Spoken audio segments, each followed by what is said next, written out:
Why look further? If you have education, and the news are good.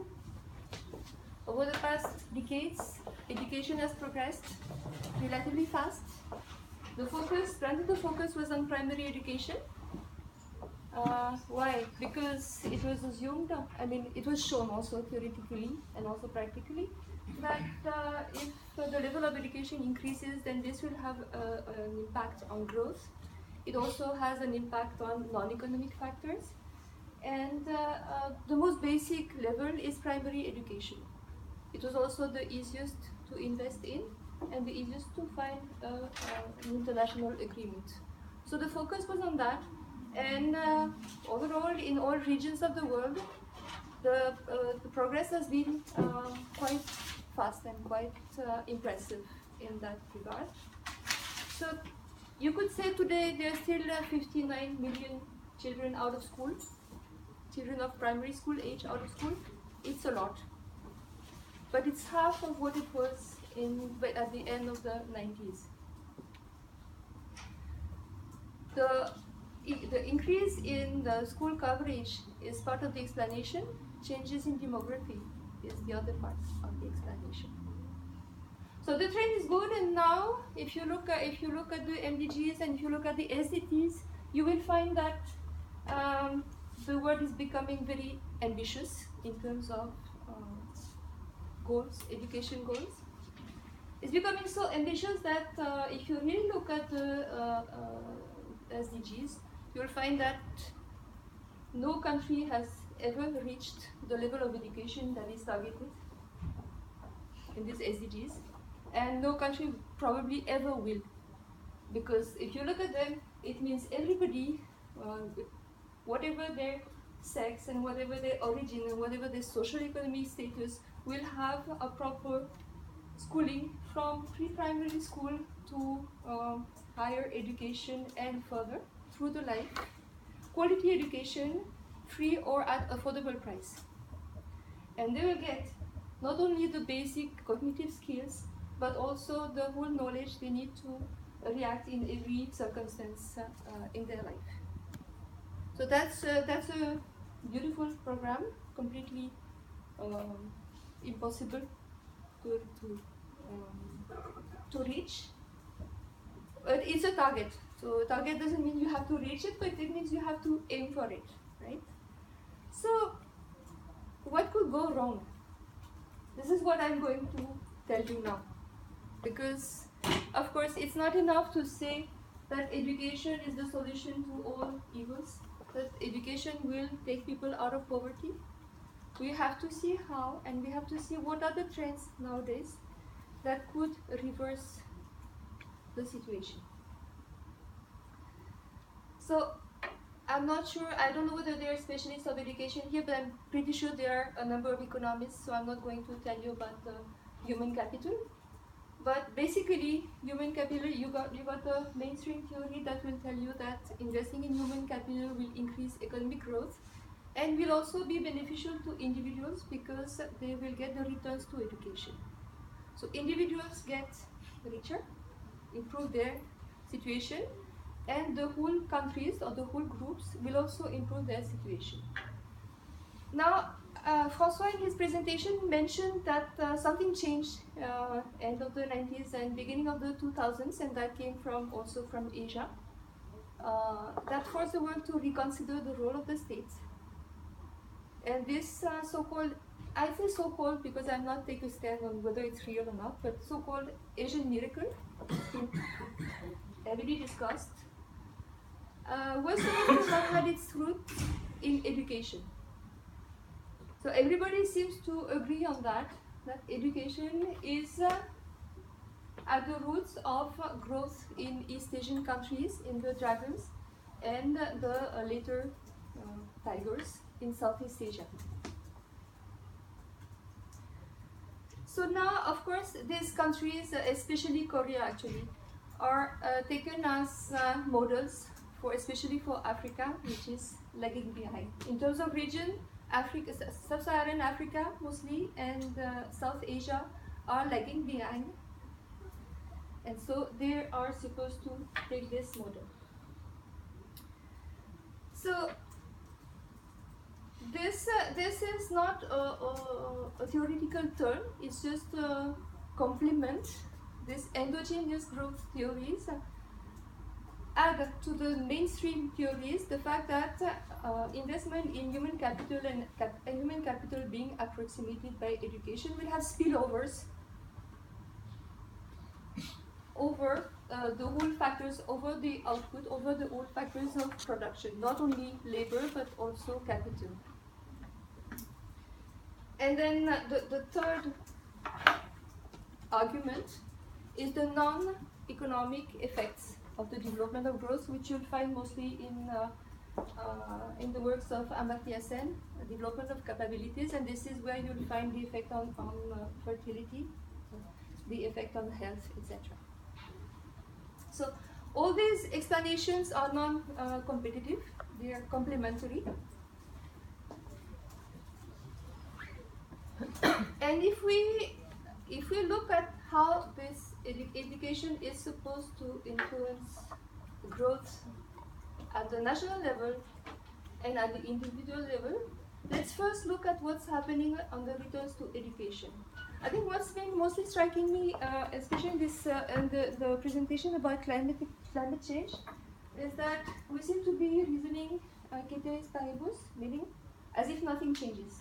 But in fact, as things change, they will have an impact on further change, and this is the case of education.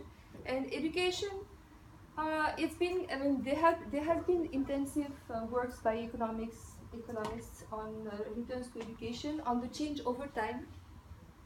Results are not unambiguous, but overall, it seems that there are diminishing returns to education. So diminishing returns, not as you go up the level of education, but as the whole level of education of the population increases, then the effect of education will decrease.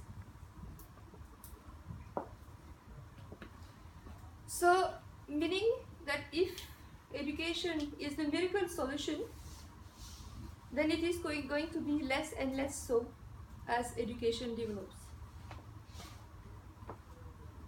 On the other hand, those who do not participate in the movement, those who are left behind, will be trapped into poverty.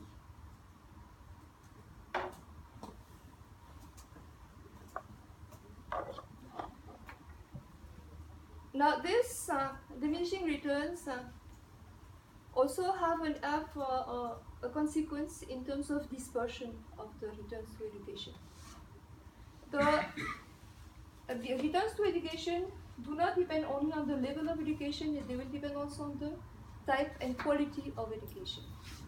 Which means that the dispersion of the returns may be, depending on the type of education, depending on the countries, may be narrower or wider. And if it is wide, then there is a big chance that we'll have a lot of diploma holders that will find themselves unemployed or underemployed. And this in turn will have an adverse impact on education. If the promises of education are not fulfilled for the population, then they may well turn against education. And well, there's signs that this may be happening already. I've heard things about South Vietnam, for example. So I think this really needs to be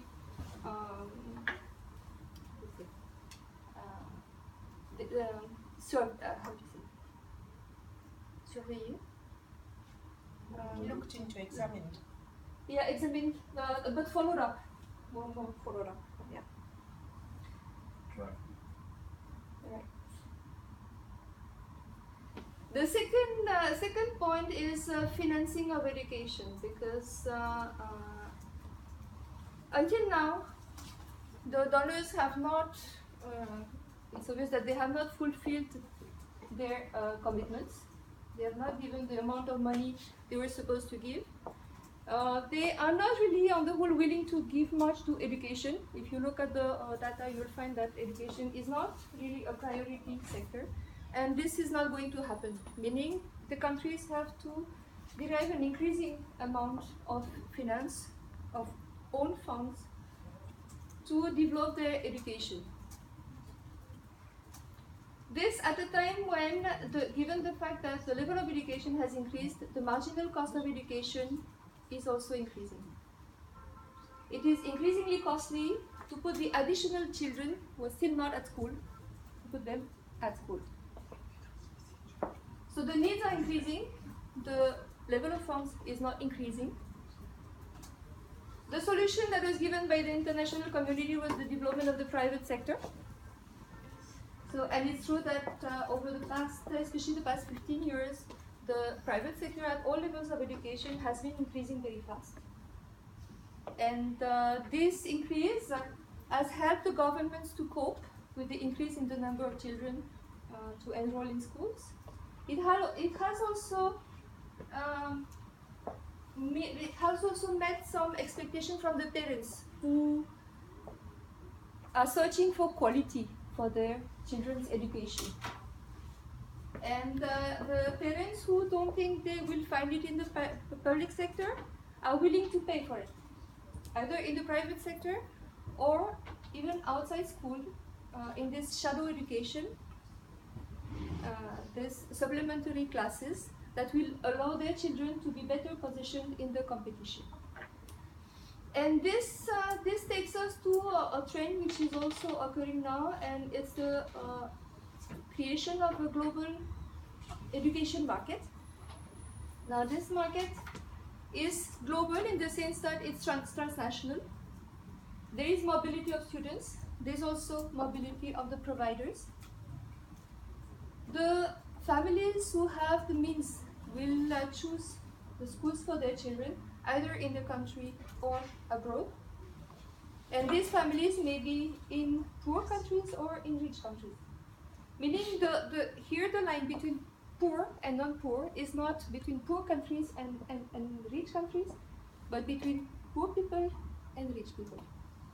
So it's a different divide that is taking place, and the market is taking shape along those lines. And this is also going to have consequences on how public policies are formulated and implemented, because in this process the borders are getting blurred. Borders between the countries are getting blurred. So this is a market in constitution. So it's still a bit early to figure out what will be the exactly the lines, the shapes of this market. But this is definitely a phenomenon that is occurring. And again, here the risk is to have an education system with different speeds, different qualities. High quality for those who can pay, low quality for those who don't. And then this will also, in turn, justify different returns to education.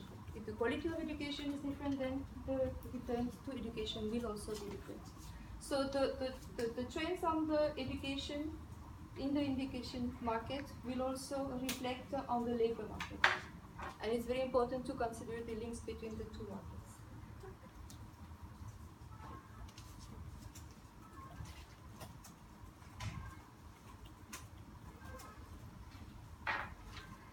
So finally, depending on how this market is shaping and depending on how many rich people are there, and this will also have relation to the governance, then countries may not remain poor. But I'm not sure that in the future the scenario should be countries or regions, but rather groups of people. So I think I'll stop here for now. If you have any questions, feel free. Any questions?